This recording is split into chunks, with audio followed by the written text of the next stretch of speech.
je vais accueillir François Garde, notre... Alors, où est-ce qu'il est, François? Il est là. François Garde, est-ce que tu veux bien nous rejoindre? Alors, François Garde, c'était quelqu'un que j'ai rencontré parce que c'est un écrivain. C'est un écrivain. Il a gagné le prix Goncourt du premier roman à 53 ans. Hein, donc, bon, c'est pas...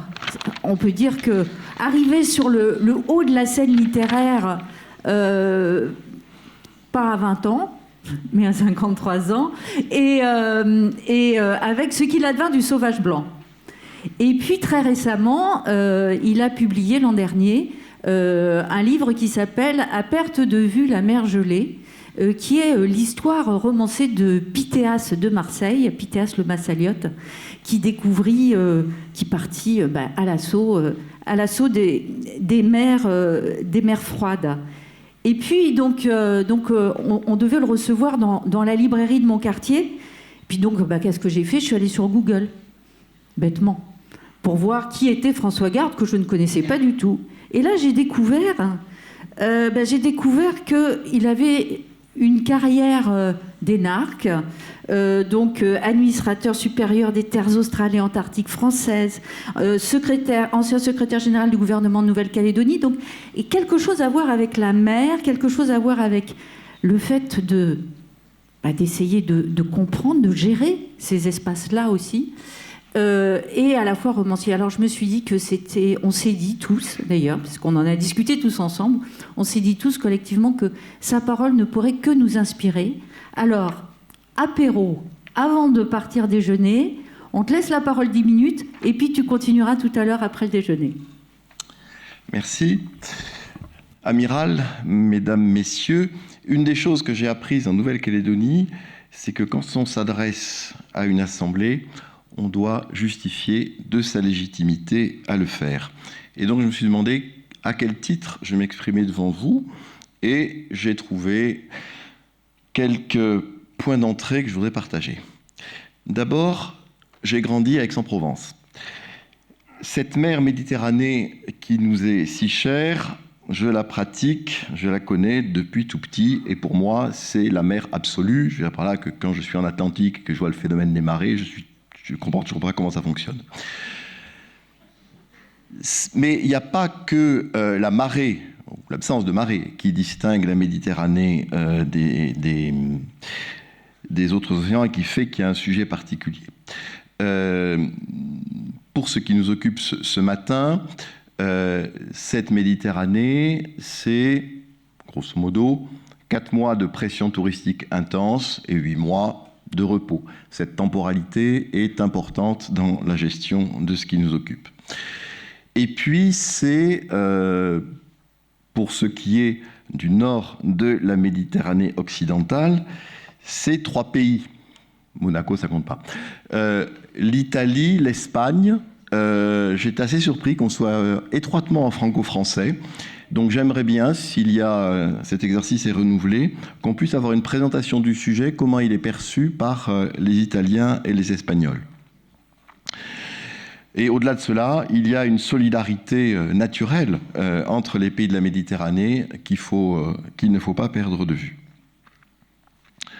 Deuxième entrée, j'ai eu l'occasion de faire mon service militaire dans la marine.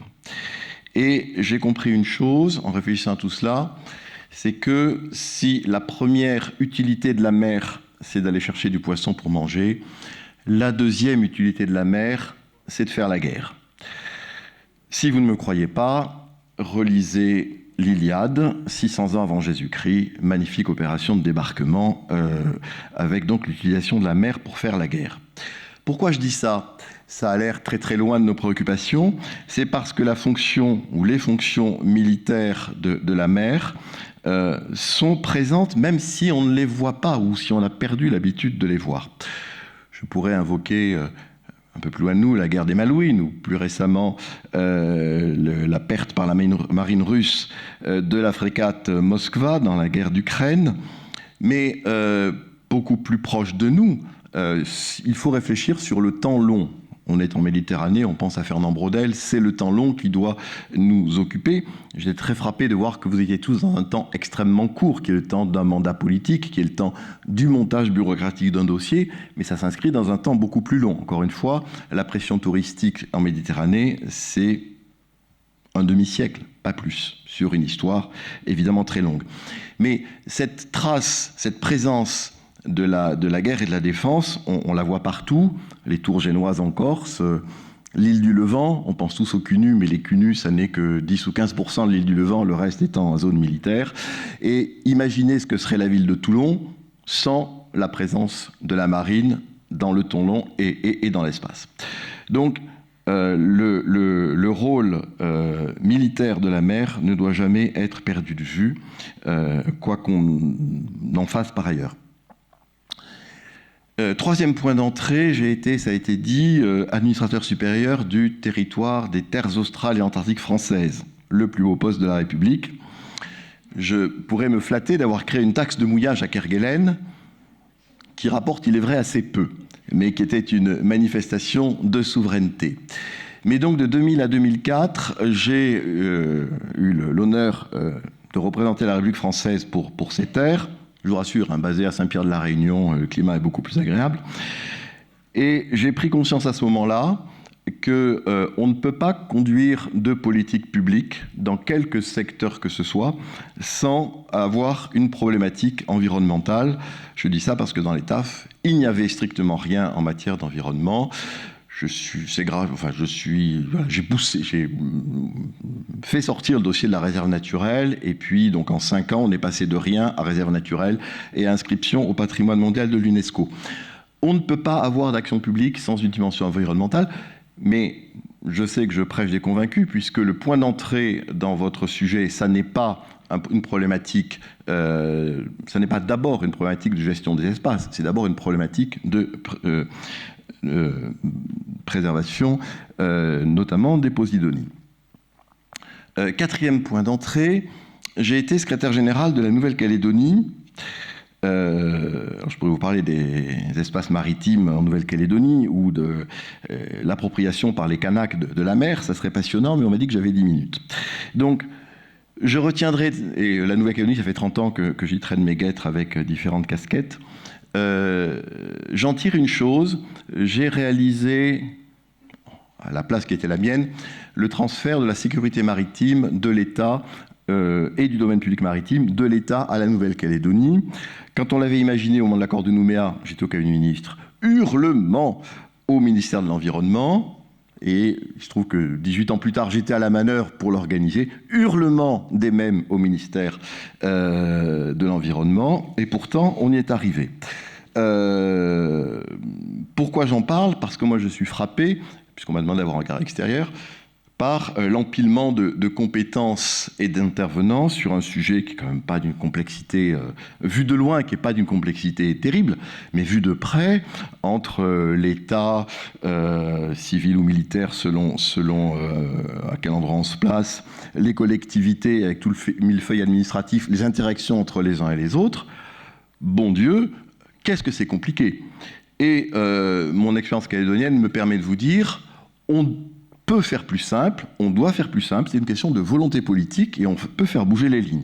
Ça fera hurler dans les cabinets ministériels, mais si on veut, et puis jusqu'au jour où justement un ministre dira « mais décentralisez-moi quelque chose, trouvez-moi des idées », et là vous aurez en portefeuille une idée. Mais vous êtes, c'est de la faute de personne, et l'administration centrale du ministère n'est pas représentée, me semble-t-il, mais vous êtes, chacun à la place qui est la vôtre, confronté à un empilement administratif et bureaucratique qui, avec du recul, est quand même impressionnant. Que dire de l'usager, qui va lui-même se trouver en face de cet empilement de responsabilités diverses. Mon cinquième point d'entrée, j'en ai que 6. Mon cinquième point d'entrée, c'est d'être président au tribunal administratif de Grenoble. Alors, certes, mon expertise en termes maritimes au théâtre de Grenoble ne sert pas à grand-chose.